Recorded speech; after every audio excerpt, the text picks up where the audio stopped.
Hey everyone, Mr. Voikin here. We're on Unit 7, Lesson 7, taking a look at functions and what makes a function a function. So a little bit of a review. So far we've dealt with functions. We've had linear equations, so y equals mx plus b. And we've had quadratic equations where y equals ax squared plus bx plus c. And that would be the equation form of them, but we're also able to represent those in a table of values and a graph and a set of ordered pairs. And we're also going to see it in words and something new right now, which is an arrow diagram. We've also looked at each relation will have two elements. One is going to be the domain, which is the input or the x value, and the other element is the range, which is the output or the y value.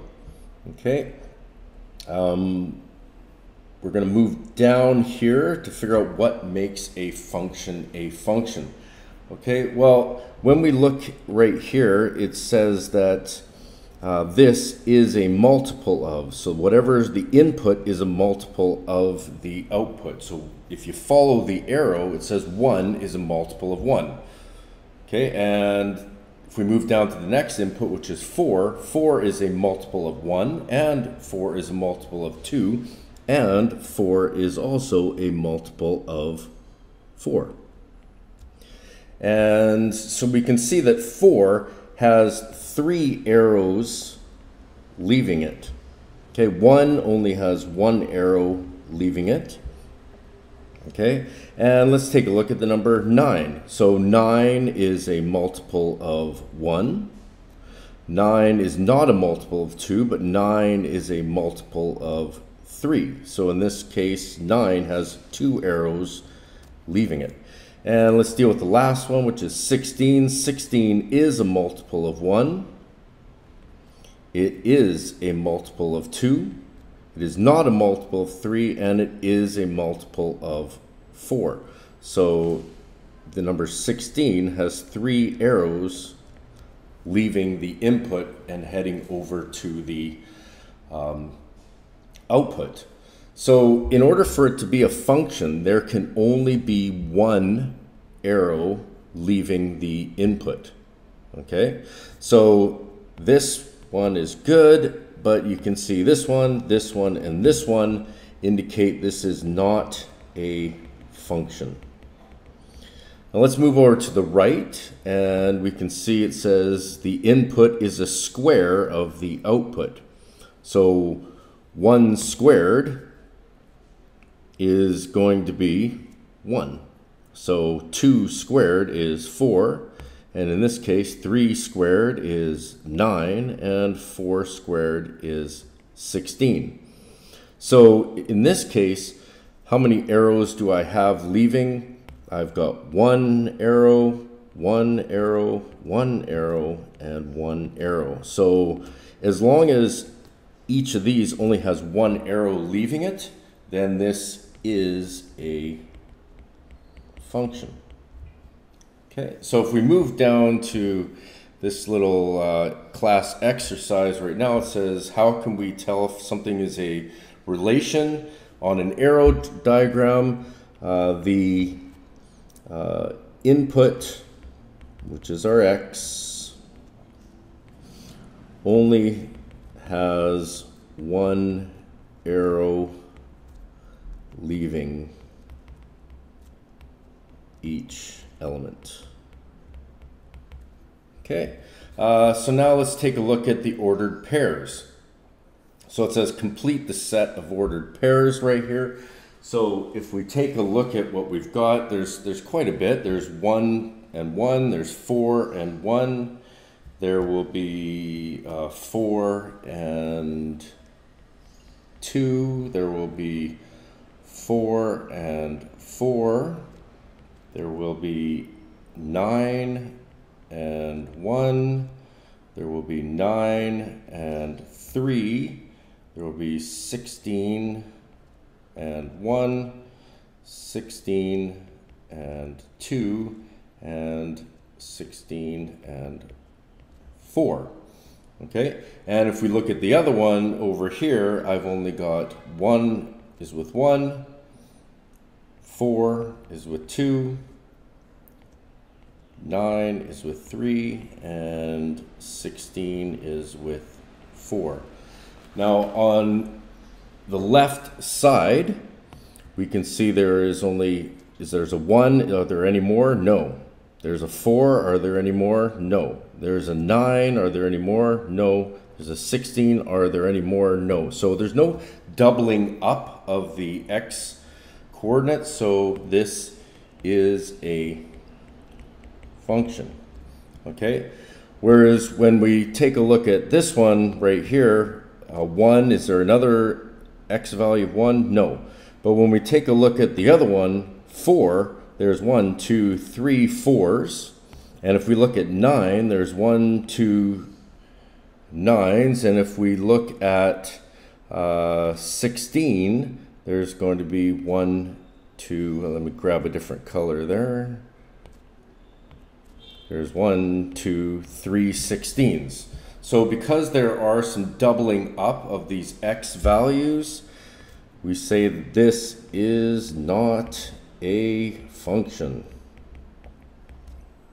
Okay, and now it tells us to lay these out on a grid.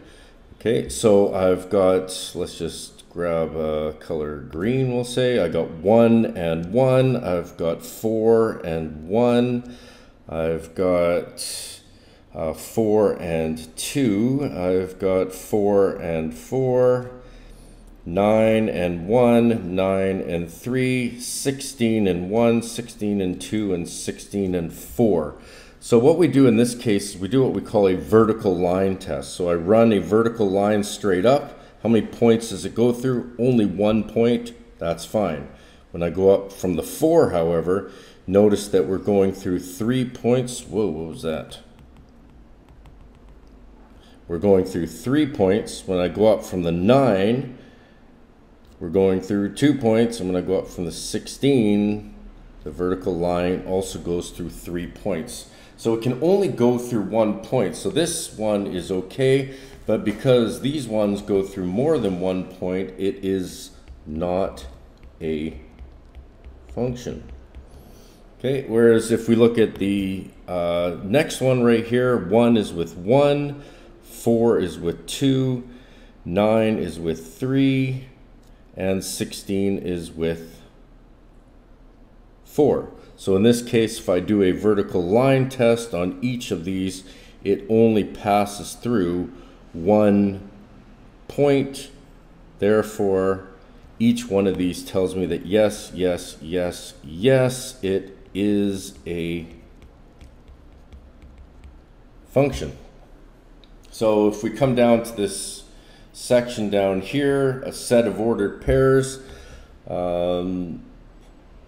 all ordered pairs can only have one of the x value. Okay, and on the graphs, a vertical line can only pass through 1 point. Okay, so make sure you understand all of this and you're able to look at these three different representations of the functions and be able to determine yes, it's a function, or no, it is not a function. Okay, so let's take a look at what we just learned and apply it to this example number 2 here. It says, we've got these 4 graphs, A, B, C, and D. And down here, let's start off with this one right here. So for each input, there is only one output. Remember what input is? It's the x value. So basically what I got to do is a vertical line test. It touches there, it touches there, it touches there, it touches there, and so on and so on. I'm never going to go create a vertical line off of the input and touch more than the line more than one time. So Is there only one output? The answer is true. Same with this one, 1, 1, 1, 1. If I keep going past that, it's still only got that 1 right there, so that is true. Whereas we look at a vertical line right here, I've got 1, 2 points, and same with right there, 2 points, so that would make this false. Okay, and now this one right here, the same thing. You can see I'm going through 1, 2 points, and no matter where I raise my line off of that input, I'm going to go through 2 points, so there's more than 1.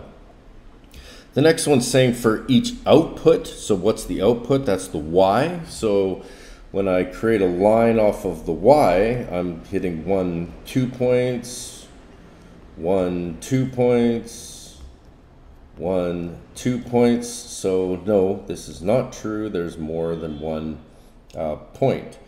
And in this case, coming off of the Y, I only hit something going to the right, and this way I'm only hitting something going to the left. So in this case, it's true. This one, again, if I move to the right, I'll hit 1, and if I move to the left, I'll hit 1. If I move to the right, I hit 1. If I move to the left, I hit 1. So that's false. There is more than 1 input for each output.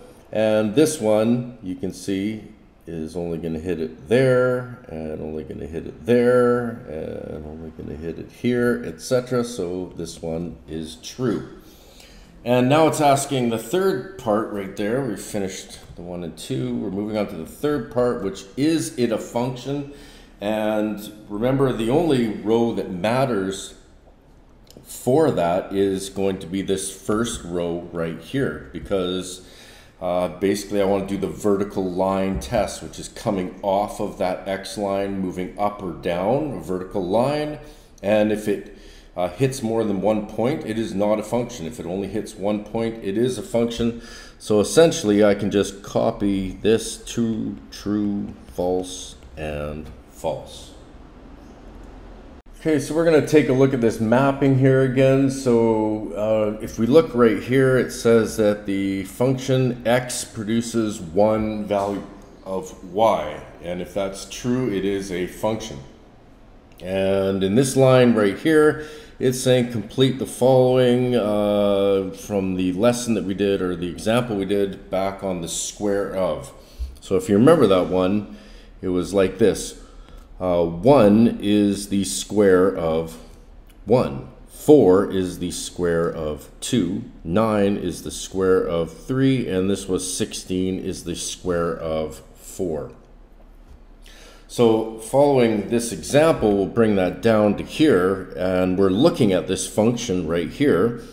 That is, f of x is 3x plus 1.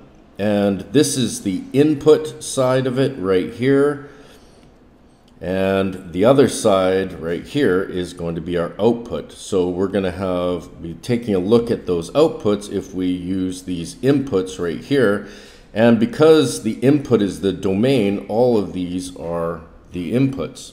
So you can see right here that this is -1, which is brought from right there, followed by 0, which is brought from right there. The next one would be a 1 from there, and the next one right here would be the 2 brought from here.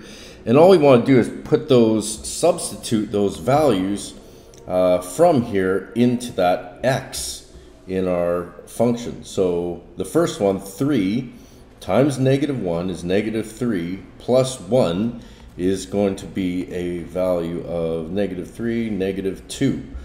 The next one, 0. 3 times 0 is 0 plus 1 is 1. And following that, if we put a 1 in there, substitute a 1 in there, 3 times 1 is 3 plus 1 is 4. And the last one, 3 times 2 is 6 plus 1 equals 7. Now it says list, part B says list the elements of the range. Okay, well the range is going to equal, in this case it's only those points, not everything in between. So it's going to be, remember range is the output, the y value, so that'd be -2, 1, 4, and 7. Okay, and in this case they're saying display this in an arrow diagram. So I've got x, and then I've got my y value, which is a result of 3x plus 1. So in this case, my inputs or my domain was -1, 0, 1, and 2. And for -1, I had an output of 2. For 0, it became 1. For 1, it became 4. And for 2, it became 7. So that goes across, across, across, across. How many are coming off of each one? Only one. So yes, it is a function. So now if I put a set of ordered pairs, we usually put that in a table such as this. This is my x, my input, and my y right here, which is a result of the function 3x plus 1. So it basically looks the same. Oh, sorry. They're asking for ordered pairs. I thought it said table of values. Okay, so if I'm doing ordered pairs, it's going to be set up like this. -1 is with 2, and 0 is with 1, and 1 is with 4, and 2 is with 7. Okay, and on the Cartesian graph right here, again, this is my y represented by 3x plus 1, and here's my x values coming along this way. So I need to look at my x values. It goes from that's 0 right there, so we'll call that like -1. That would be like a 1, a 2, and a 3. And in the range, it looks like we're going to be going up to 7. Now this one more before, this would be like a -2. This would be like in the y, like a -1, and here I'd be going 1, 2, I'm going to have to go smaller here, so let's go and do it like this. 1, 2, 3, 4, 5, 6, 7, 8. And then we just need to follow it. So -1 is a point of 2. 0 is a point of 1. 1 is a point here at 1, 2, 3, 4.